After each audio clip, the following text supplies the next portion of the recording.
1811.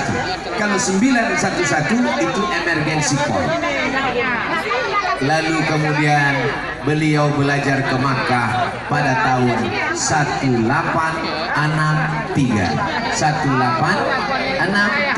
Kalau lahirnya 1811 ke Makkah 1863, berapakah umurnya saat pergi ke Makkah?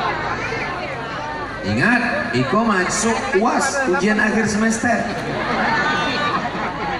Berarti beliau ke Makkah umur 52 tahun.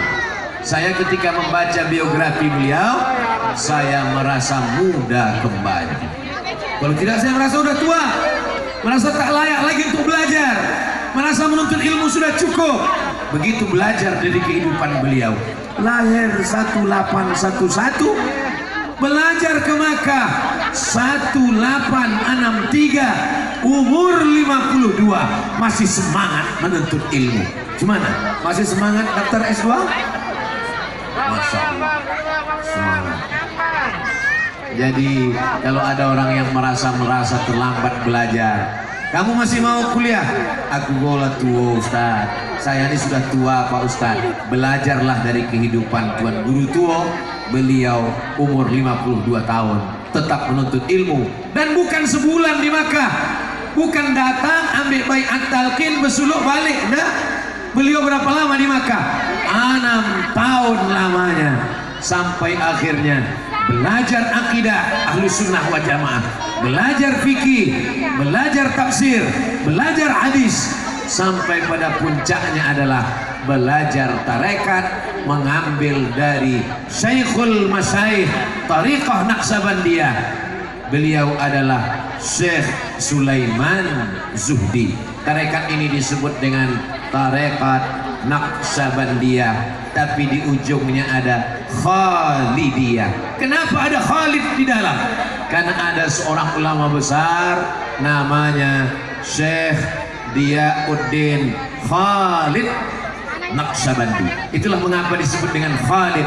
Syekh Khalid ini punya murid namanya Syekh Abdullah Afandi. Syekh Abdullah Afandi punya murid namanya Syekh Sulaiman Al-Qarimi. Syekh Sulaiman Al-Qarimi punya murid namanya Syekh Sulaiman Zuhdi. Syekh Sulaiman Zuhdi punya murid, itulah dia guru tua Syekh Bahauddin Naqsabandi. Kita ucapkan marhaban, ahlan wa sahlan untuk Ketua Majelis Ulama Indonesia Provinsi Sumatera Utara, Tuan Guru kita Dr. Maratua Simanjuntak. Ahlan wa sahlan, marhaban. Waalaikumsalam warahmatullahi wabarakatuh. Bapak-bapak yang ibu-ibu sudah hafal insya Allah. Yang mau saya ajak untuk mengingat nama-nama ulama-ulama ini adalah anak-anak muda, supaya mereka nanti bisa bercerita ke anak mereka, ke cucu-cucu mereka.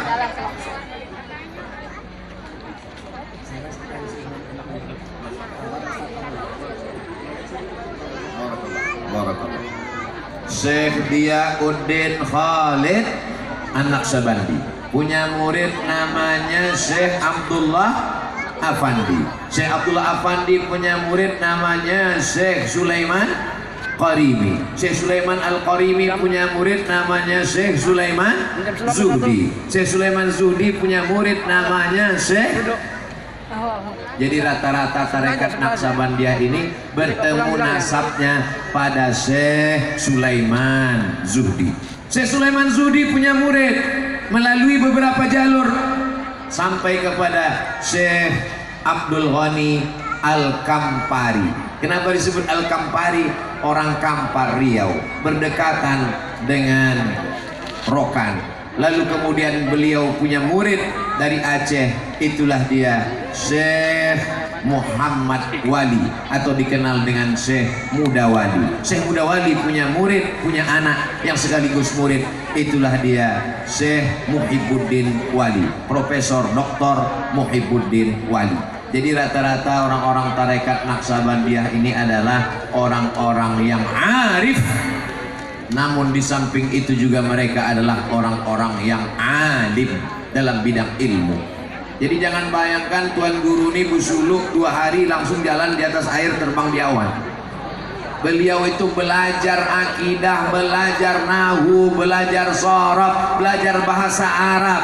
Saya yakin dan percaya, kenapa hari ini kita datang bersama berkumpul, bangkitnya gairah kita kembali adalah Tuan Guru kita hari ini, Tuan Guru Dr. Zikmal Fuad MA, S1, S2, S3, dosen, mengajar di Malaysia, tafsir, hadis. Saya mengikuti tausiah-tausiah beliau, syarah hikam, bahasa Arab, dan beliau sebelum menjadi Tuan Guru memanglah guru saya di pesantren Darul Arafah Riau pada tahun Darul Arafah di Lau Bakri, Sumatera Utara, Deli Serdang, tahun 1993 sampai 1994. Saya tak tamat, tapi saya diakui beliau jadi murid, insya Allah.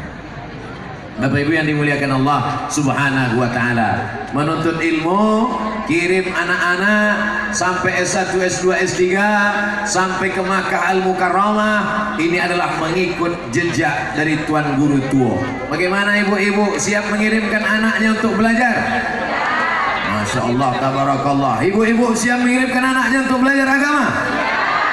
Insya Allah. Kalau Bapak Ibu kirim anak-anak Bapak Ibu, hebat mereka membaca kitab, bukan untuk membodoh-bodohi orang jahil, bukan untuk mengguru-gurui ulama, tapi untuk menegakkan syiar Islam, membela Ahlus Sunnah wal Jamaah. Insya Allah sekali Ahlus Sunnah wal Jamaah sampai hari kiamat kita tetap bersama dengan golongan Ahlus Sunnah wal Jamaah.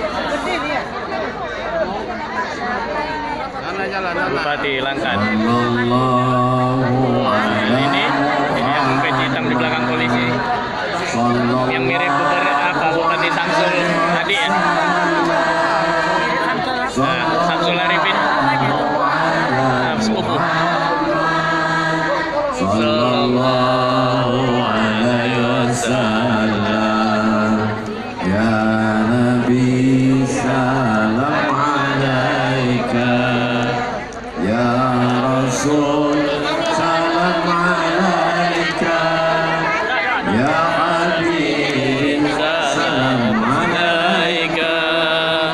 Bupati Langkat telah hadir, Bapak Mendim Syahabandi.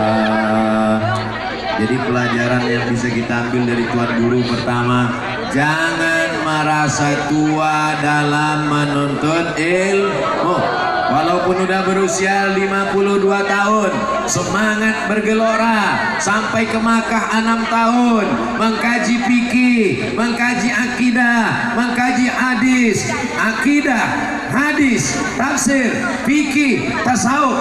Pintunya adalah bahasa Arab, nahu, sorof, balaghah. Nah, ini semua saya sampaikan pesan-pesan ini supaya orang jangan menganggap bahwa belajar tasawuf itu tidak perlu kepada ilmu syariat. Asy-syari'atu bila haqiqatin batilah. Syariat tanpa hakikat batil. Wal haqiqatu bila syari'atin atilah. Hakikat tanpa syariat maka dia akan sia-sia, hampa. Banyak orang sekarang berbaju tasawuf tapi isinya dukun, berbaju tasawuf tapi isinya klinik, berbaju tasawuf tapi sebenarnya orang malas menjalankan syariat.